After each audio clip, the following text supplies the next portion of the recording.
But what he was saying was like, you young kids don't understand the horrors of war, and if you're this ignorant about war, you're going to repeat it. So you guys need to actively protect peace. Peace is not something that just automatically happens. Right. You have to protect it.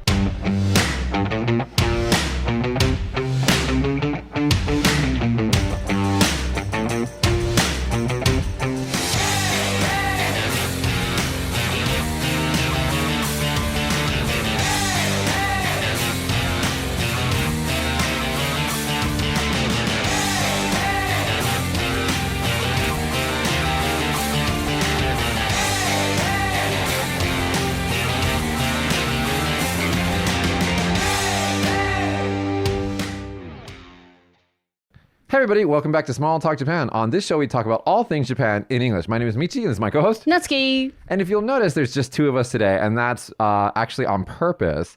Today, we're going to talk about something very, very serious. We're going to actually talk about what is known as the end of the war day in Japanese. What is it in Japanese? 終戦記念日. And in English, it's called Victory Over Japan Day, but it's the end of the official end of World War II, which is August 15th. It was 1947? 8. No, 5. 45. 1945. And the reason why we're talking about this for a few reasons. One, because, we are actually trying to do a little bit more serious shows every now and then, right? We can always talk about anime and stuff like that. But also because this particular day affected me in a weird way. A few years ago, my television station, because I was a reporter for TV and everything, they decided to send me out to a museum that's here in Kagoshima. It's in Chiran, the town of Chiran, and it's in English we call it the Peace Museum, but what's it called in Japanese? 平和記念館. So the Peace Memorial Museum, right? So it's basically a museum that kind of teaches children about the kind of the horrors of war. And it's a really powerful place to go to. You see like what happens when especially to the people at the we always talk about when you talk about war, it's like the people on the top make the decision, but it's always the people on the bottom that pay the price for it. And so in this particular case, like you see the young boys who were sent on kamikaze missions to kamikaze musicians, sorry, to fight in the war. What are they called in Japanese? They're called they're not 特攻隊? Tokotai, which means special forces. 特攻隊. Yeah, 特別攻隊. Yeah, special forces. So tokodai. 特攻隊. Tokotai. So they're not called kamikaze in Japanese. I don't know, why do we call it that? That's weird. Because, Divine wind is what it means, right? But you guys don't call it that, right? No, it's an English word. Yeah, it's like a Japanese English word. Also, I mean, like there's another one that we call it harikiri, which is harikiri. But in Japanese, it's seppuku. Harakiri to seppuku. Sorry, harakiri, sorry. Yeah, so it's seppuku. And so I don't know why we took that word that way. It's weird. But anyway. But yeah, so and that museum is dedicated to, mostly it has a lot of stuff in it. But one of the main exhibits they have are the letters that were written by these young boys to their families. And because, I mean, they're obviously written in Japanese, and they're the actual letters that are in these glass cases. And there's English translations of them. And for whatever reason, my television station decided to send me to that place that year. And their logic was, every year, this day comes and we talk about it and we send a Japanese reporter to the museum and they go, oh, it's so sad. And then it's done. And then nobody really thinks deeply about it, is what my television station told me. And I kind of agreed with that. I was like, okay, that makes sense. So they wanted to send me because I'm mixed. I'm mixed race, right? I'm my Japanese mother and Japanese grandmother. And so, and an American father. And so I'm mixed race. And so they wanted to send me to that place to see like the difference in reaction, I guess, and really to get the audience to think deeply about the what that day means to this country.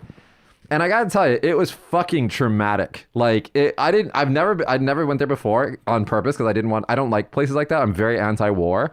And especially when it deals with children, because these pilots were like high school kids, right? Yeah, 17, 16 maybe. Right. 20s. They started off with, the university student age, and then they got younger and younger as the war went on. But it was just like, I never wanted to see that place, but my TV station convinced me to go. And so today we're going to watch some clips of that a little bit, and we're going to talk about it. And so that's the reason why it's just me and Natsuki today, is because this is kind of a controversial subject, and I wanted both people that are, talking about it today on the show to be of Japanese descent. And since I'm mixed and Natsuki's obviously Japanese, I think it would be more appropriate for us to have this conversation, just the two of us. So, Josh, if you could actually play that video a little bit, we'll clip this into the YouTube version of the podcast. So, Natsuki, when you heard that I was going to this place and doing this report, what did you think? Are you okay? I seriously thought you're okay. Yeah, so they asked me about this first, right? Yeah. And I was like, no. Yeah. my initial reaction was no, hell no, I'm not doing that. But the director of this video was very serious, and when I listened to her explanation of why they wanted to send me, it kind of made sense. What did she say? She said she wanted the children, this generation, to understand, and that it wasn't going to mean anything if they just sent another Japanese reporter there. There would be no impact, and the kids wouldn't learn any lessons. And so she said the reason why we want you to go there is because we want you to see, because you have that mixed background. They want to see that different kind of perspective. So you can see right now in the car, I'm not into it. I'm not into it. I'm in the car. They turn around, they put the camera on me, and they're like, "Can you talk about this?" And so the very first thing I was talking about how I'm mixed race, and I'm already tearing up because I don't do well with stuff like this. Did you know that there was a big base in Chiran? That's why they had a museum there. So I didn't know anything about that place. Oh, okay. I specifically avoided that place. I never wanted to. You can see I'm already tearing up, and because I hate war, I hate violence, I hate all kinds of that stuff. And I'm talking about in this scene, how I teach. At the time I was teaching hundreds of kids, and I look at these kids, especially when they're young. They don't have any hatred, no bias, nothing. They're just cute little kids, no matter where you are in the world. And so I didn't want to see those kids in any other different light, especially when you go to this museum and you see the pictures of those pilots and everything. I didn't want to see that. And you can see I'm tearing up. This is traumatic for me. It was really hard for me. And so I didn't want to go. You explained the feeling. Yeah. And so they didn't tell me that they were going to do this. They just told me we'll start filming you once we get there. But immediately the director, because she knew what she was doing, right? She turned around, she has the camera guy on me, and she's like, "How do you feel?" I'm like, "I don't want to talk right now." I'm like, because I was nervous. And they make me go here, and I'm just not into it. I'm not into it. I'm usually on TV eating food and doing fun things, but I'm like, this place is it's just all of the propaganda and war stuff from World War II. And this particular he wasn't a curator, but he was very knowledgeable about all this stuff. He's can you pause it for a second? He's otaku about history. Really? Right? So he loves especially this era of history. So when he talks about things, he gets excited, but it's not that he loves war. He just likes the history.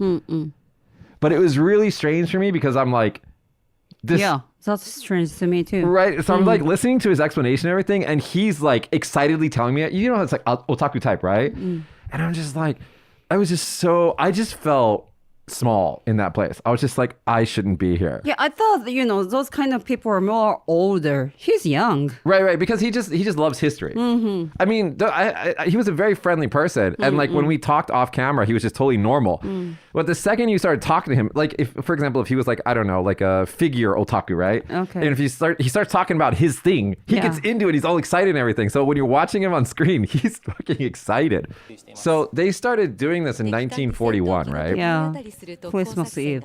And they started sending these pilots from Chiran, which is here in Kagoshima. So why did they choose Chiran? Do you know?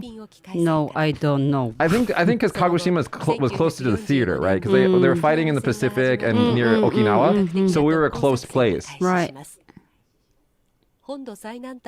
So I asked a very interesting question to this guy, because we all know what kamikaze pilots are. They're kids who got into an airplane, and they would, with the target of flying into the American Navy ships and British and other forces. And so they said just there that they sent over 1,000 kids, and I simply asked the guy, I was like, what's their like rate of success? Like what percentage do they actually hit their target? And it was something like 1 or 2%. Oh, that's it? I thought more than 10%. No. He okay. says it later on in the video, but it's like, I'm sure Josh will put it in the note after we do it, but like, okay. it was like 1 or 2%. Okay. And I just looked at him and I was like, are you fucking serious? And they had only one-way funeral, right? Right? Fuel. So they can only go one way, and they couldn't come back. So you see these pictures of all these. They're kids, right? They're kids. I mean, they're kids from all over Japan, right? Right. All over Japan to Kagoshima. Yeah, and they picked the top brightest kids from all over Japan. Oh Because, yeah, I know that they are elite. Yeah. So it says here that they're teens to 20s, but as the war went on, they kept going lower. I mean, both sides actually did this, but they kept getting younger and younger in age. And so you can see me in all of these scenes. I'm just not into any of this. I'm just sitting there. I'm like, I hate this. And I started reading these kids' letters, and like they are enthusiastic about going. I don't know how much bullshit those letters are, but I think at that time the information that these kids had was so controlled by the government that they believed what they were doing. And so the thing is, there's a video in this museum that shows what the families did when the kids were flying away in the airplanes. The parents were there cheering and like, go get them or whatever. And like, it was like a pride thing to be chosen to be one of these guys. Because again, they didn't have access to the internet. They didn't know what was really going on. And they thought the Americans were like these evil devils that were going to come and like eat their parents, right? So they're like, I'm going to defend you, mom and dad, kind of thing. And then I hear that those letters, before they send to their family, they're both checked their letters, to make sure. Make sure that they're saying nothing like. I don't want to go. Right. Well, of course, it's controlled, right? So one of the other weird things about this is that these kids were, you can just see I'm hating this.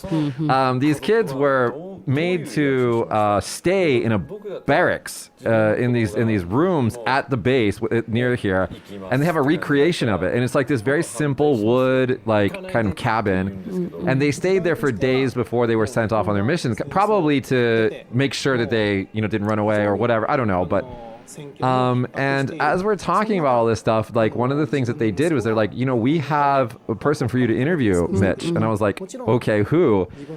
And they're like, it's this 80-something-year-old guy who was literally in the barracks waiting to go when the war ended. Oh, okay. So like the war ended like the day before he was to be sent off. I don't know if I'm saying right word, but he was lucky. Lucky. Okay. Oh, yeah.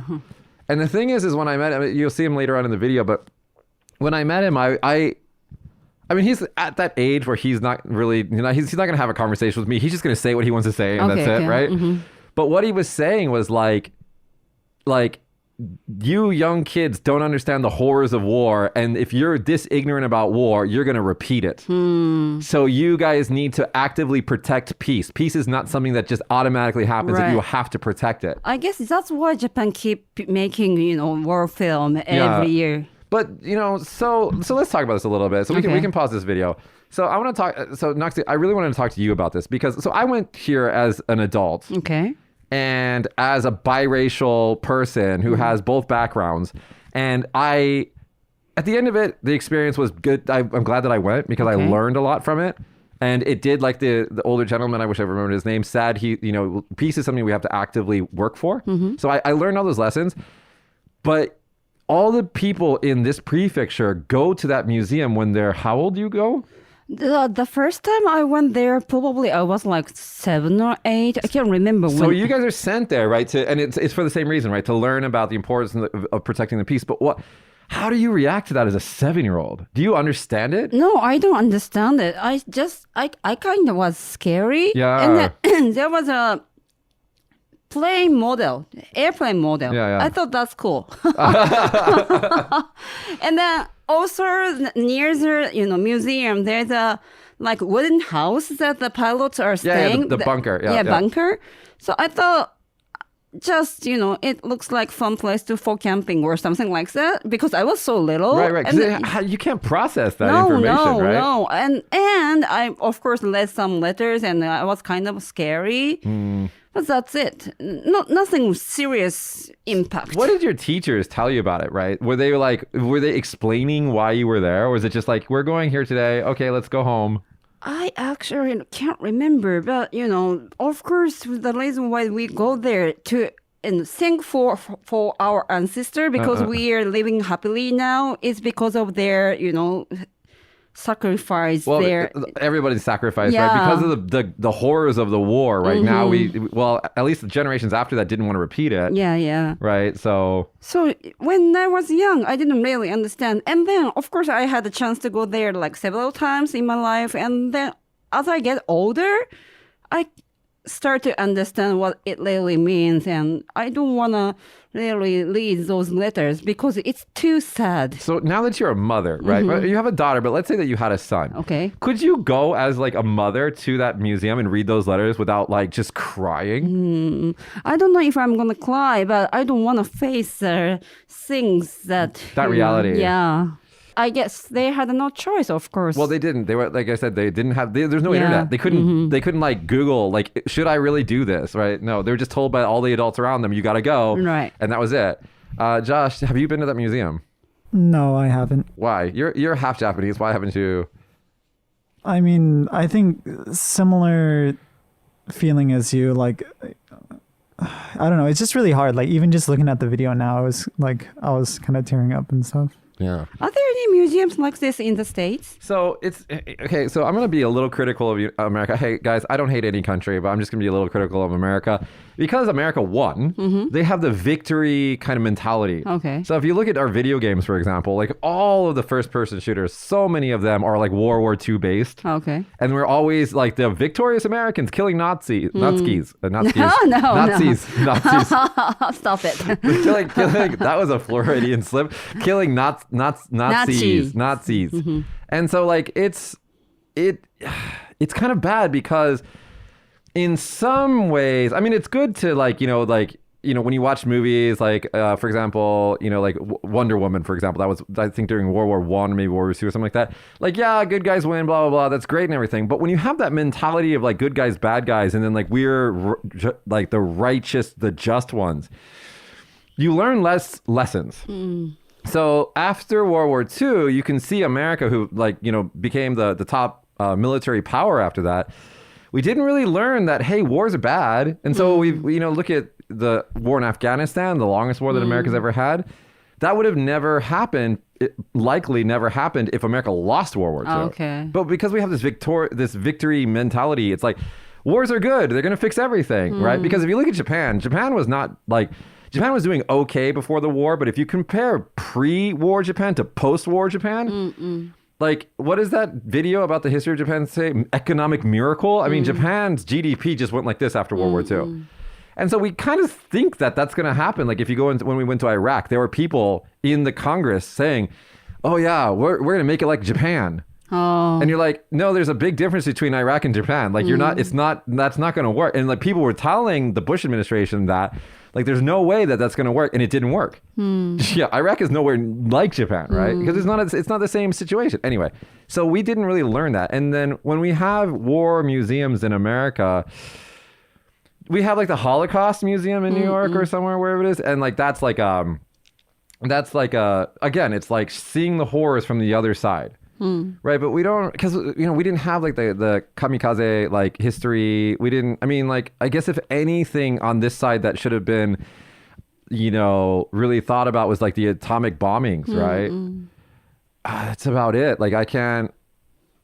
Yeah, we don't. I don't know. Maybe they are there. Hey guys, if you're at home and you know of like a good like kind of maybe a peace centric war museum in the States that maybe I don't know about, let us know in the comments. I'm not sure, but.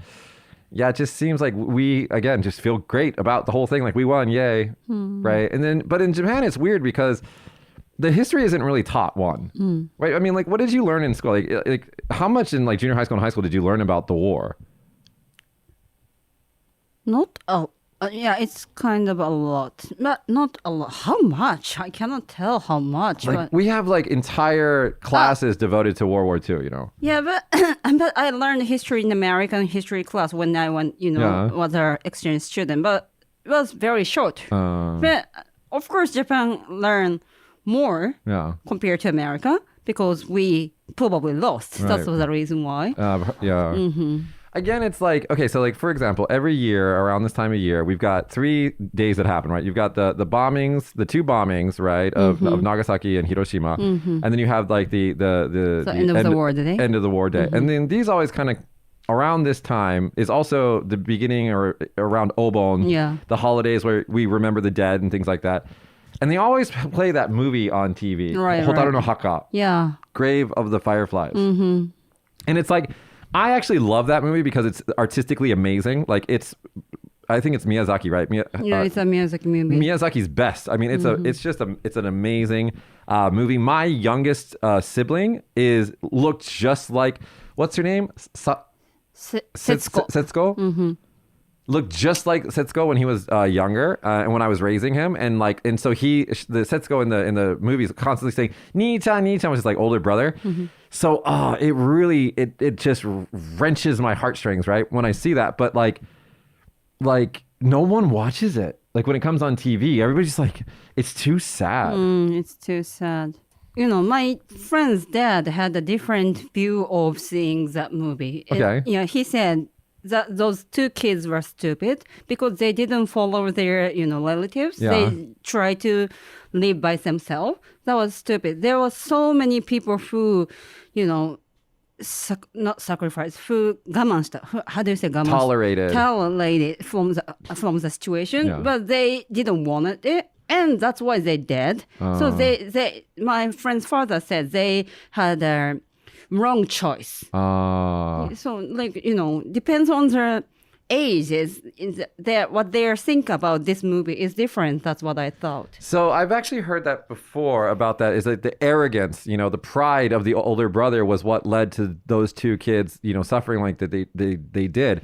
And there's actually quite a lot. If you guys watch the movie and you can make up your own mind, there's a lot behind that, but there's also a lot of, we say, like similar things, parallels between what happened in the war, actions that were happening in the war, and then actions that were happening with those people and those characters in after the war. And so it is a very powerful movie, and you do really need to think about it on a lot of levels. But one of the things that it does show is what happened. I think in a lot of Americans' minds, World War II ended with the sailor kissing the blonde girl in the streets of New York, getting off the ship, and it's just like the boys come home, the war is done, and everything's great. Well, that's not how it was here. After Victory Day, which we call it in English, Victory over Japan Day, the war ended, but the hardship continued. Like I had a person I knew who was born, and my mother as well, was born right after the war, and they didn't have fun. No.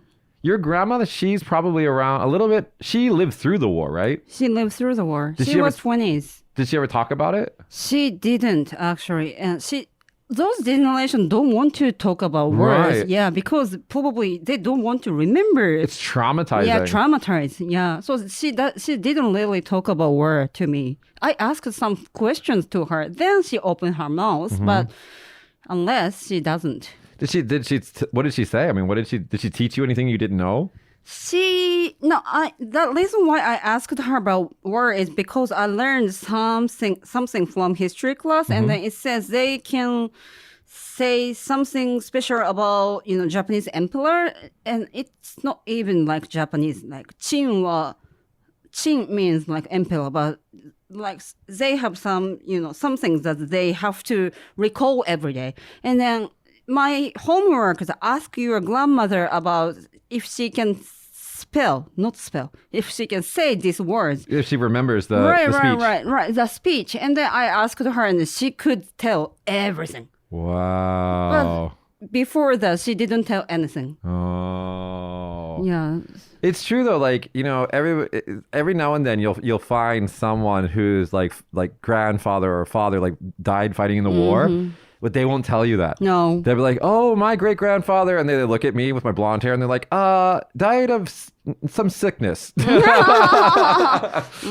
it's just like, wow, there's I think a phrase in Germany, right? It's like, like everybody else's grandfather fought in the war, not your grandfather, right? They, like everybody says it's like, oh, somebody else's grandfather was a Nazi, right? And but anyway, yeah, when I talked to this older gentleman who was born, he was actually born during the war in China. Oh, okay. When they were occupying China, right? Okay, Manchu. And then he was brought into my mother's hometown when he first came to Japan. When he came, I mean, his parents came back to Japan, but he for the first time. And so he lived in Sasebo for a little bit, and then he moved to Kagoshima because his parents were originally from Kagoshima. But I asked him, I was like, how were things like going to school in like the late 1940s?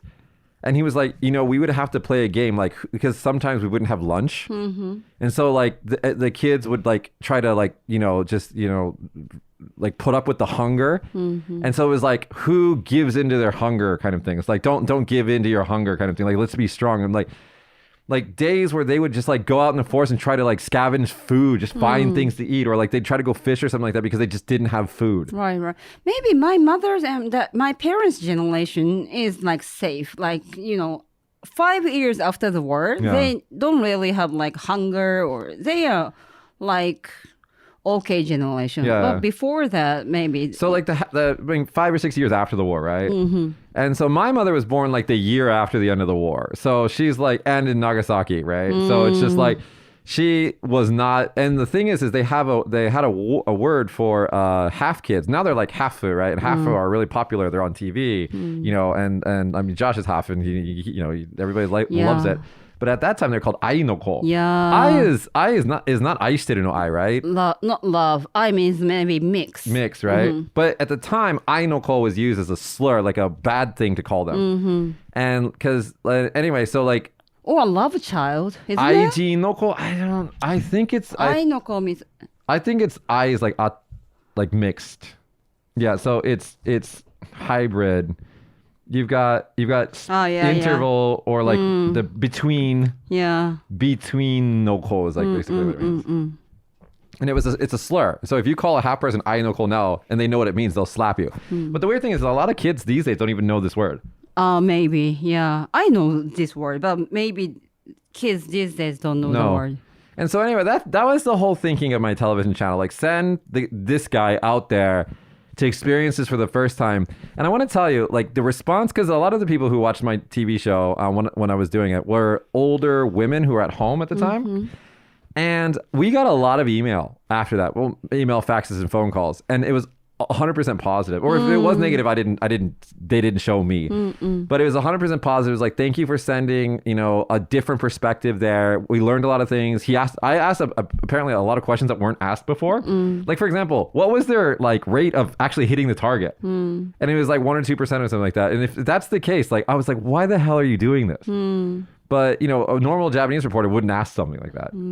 But I'm glad that we are living nowadays because you are, of course, American, and then you could go there and then not could. I mean, it's a symbol of we're in the peace, right? Yeah. Like 50, 60, 70 years ago, it couldn't happen. No. If you were there, you were killed. Right. Like 75 years ago, if I was there, they would just shot me, right? Yeah. So I'm glad that we are friends and we're getting along together, and you know, you could go there, report the things. That's great. I'm actually on the same page with you. I'm actually happy. I mean, I was traumatizing, but I'm happy that my TV station sent me there because I did learn a lot. And one of the things that I really, really learned, what Josh was just looking at, was that the older gentleman that was almost sent off to be, you know, to die, basically, he said over and over again, like he wasn't interested in answering my questions. He just had his prepared speech that he said because he's at that age.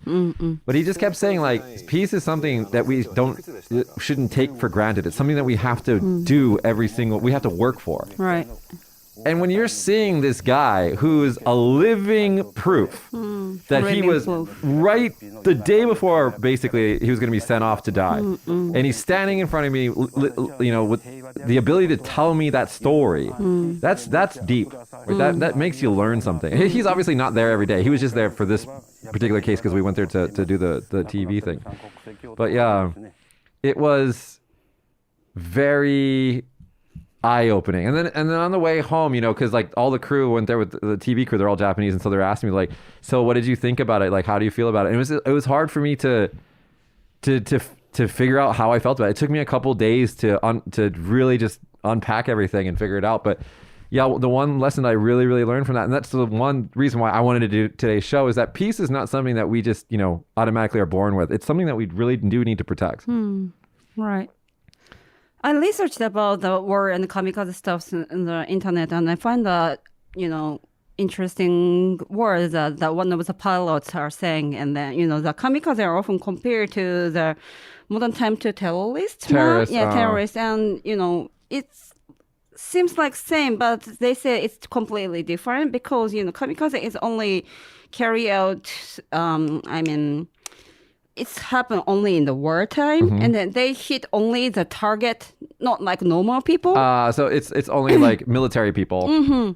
So it is different, but I think the reason why that there's a comparison between terrorists and kamikaze is because I think that especially in like Western thought is that if you do war, if you do any sort of battle or anything, as a last ditch effort, the last thing is sacrificing yourself. Oh, okay. But you should do everything you can to prevent yourself and others from dying on your side. That's like you need to protect everyone, not just some people or whatever. And so killing yourself to kill other people is generally considered a bad thing. Oh, okay. But maybe we learn. We means the Japanese people learn a lot from their history, and then some professor asked the college students about the question. It says, "Would you die for your country?" Yeah. And then Japanese students said no, and then it was the lowest answer. Really? The professor asked the students all over the world, and then Japan was the lowest. I don't know. Like I ironically wear a lot of American flag t-shirts and stuff on this show. Like it's literally irony because like I'm not beholden to any country. I like my birthplace. I like the food, the people and everything, but like I don't live there, And like if America went to war tomorrow with some country and they're like, Mitch, you gotta come home and fight for your country, I'd be like, no. Okay, it's not about laughing. Like no thanks. Yeah, it's a hard question. I don't want to die for my country. Well, because we know now that there's no reason to do that, right? There's other options, right? Yeah, other options. That's right. But at that time, again, guys, if you're thinking like, how could these kids do that kind of thing? Just imagine yourself in a vacuum of information. There's no internet, there's no TV, there's no radio. Anything that does come on radio is just propaganda. So the only thing that you know is that these monsters, there are stories where the GIs would enter Okinawa and like, the local people would drown themselves because they thought that the Americans were to come in and rape and kill them and eat them. So the mothers would like drown their kids and stuff because it was like they thought that was like the compassionate way, right? Because of all the bullshit that they were fed into, right? And then there's that historical photo of the girls in Okinawa with the bamboo sticks, the girls students. Right? Like, obviously not going to matter if, like, if the Americans were really monsters, they have machine guns, right? Like, your bamboo sticks aren't going to do shit. Which was ironically used in an advertisement recently in I think, Asahi Shimbun, not somewhere Shimbun. And it was used to say, like, what did it say? What is it? Can you Google bamboo sticks coronavirus? Do you say mind control? Is that English? No soul. What do you call it? Mind control. Yeah, we say mind control in Japanese. So mind control is not usually, that's it. So there's this double page ad that they took out in whatever newspaper with, this isn't the Okinawa girls, but these girls who like the iconic picture of the girls in Okinawa learning to fight with bamboo sticks. And the caption says something like, we don't need something, we need vaccines or something like that. Like we actually need something to fight this pandemic, which is like, and it's the virus is shaped like the Japanese flag. This was actually a very powerful image that they put up. But anyway, this image of the girls with the bamboo sticks is very iconic in this country.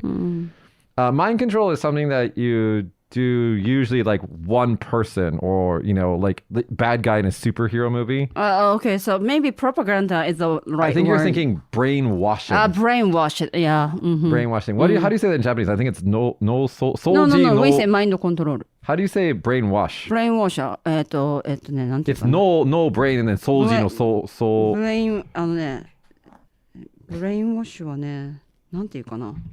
洗脳。 Senno, that's what it is. Sentaku no, right? うん。 That's what it is. Okay, senno. 洗脳する。 So yeah, so again, like guys, I don't know. I kept thinking like, okay, so I'm like 17 years old. I'm in this bunker. All of my friends are with me. We're all gonna go die tomorrow. Everybody's cheering for us. We're given a special uniform, right? And like our family I have to say that they're so happy and proud of us. And all the adults around me are telling me that this is the best thing that I can do to defend everybody that I love. Like, in that situation, again, I can't pull out my iPhone and ask Siri, like, should I go fly into that American ship, right?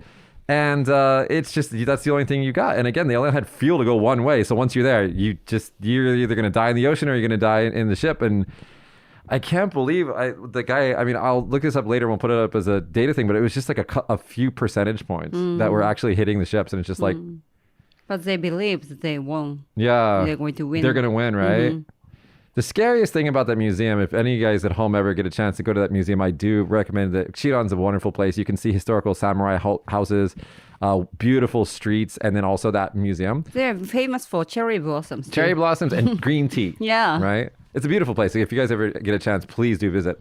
But the thing that really shook me when I first walked into the museum was there's this giant painting of this flaming, like exploding, like, what is it? What is the name of the airplane? The famous one? B29? B29, isn't it? A no zero no nani. わかんない。なんだろう。 It's like the ゼロ戦? Zero sen, right? So it's a picture of that airplane, the famous wartime airplane, and there's a pilot in it, and he's sacrificing himself by crashing into something, right? So the real airplanes in the museum, right? Right. Yeah. And this painting has an angel from heaven carrying the soul of the pilot up to heaven. That's the first thing. It's a giant wall mural, and you see that, and you're just like, wow. You're just like, where did I come to? And if you guys didn't know this, just a side bit of information here. Kamikaze, the what were they called? Sorry, Tokutai. They didn't just use planes. They used submarines as well. And I think one of them was found in Hawaii or something like that. I was reading about it. Yeah, they're all over the place. And it was just one of the crazy things that happened, actually. One of the kind of symbols of friendship after the war is that one of the kamikaze pilots hit a ship and his plane exploded, but his body was left there. Okay. And you're gonna have to Google this one because I'm going off memory on this. So they gave that kamikaze pilot, the U.S. Navy, gave him a soldier's burial at sea, like, and honored him. I didn't know. Yeah, and it's the people, like some U.S. officials in the Navy actually came to Chiran, and the people of Chiran thanked them for paying respects to their soldier. I didn't know that. And so it was like a honoring the soldiers kind of thing, right? Because like, and this is the end of my TV report, by the way, ended with me talking to a city official there. And I basically said what we started today's show with, like, yes, war is decided by the people at the top, but the people on the bottom are the ones that die. Right. So, as horrible as the war was, the people that were dying on both sides were just young boys. Young boys who had a bright future. Right. And, a lot of that was just, swept away, millions dead after the war. And so that's really, I guess, the reason why I wanted to talk about today was just simply, that the Victory Over Japan Day is coming on the 15th.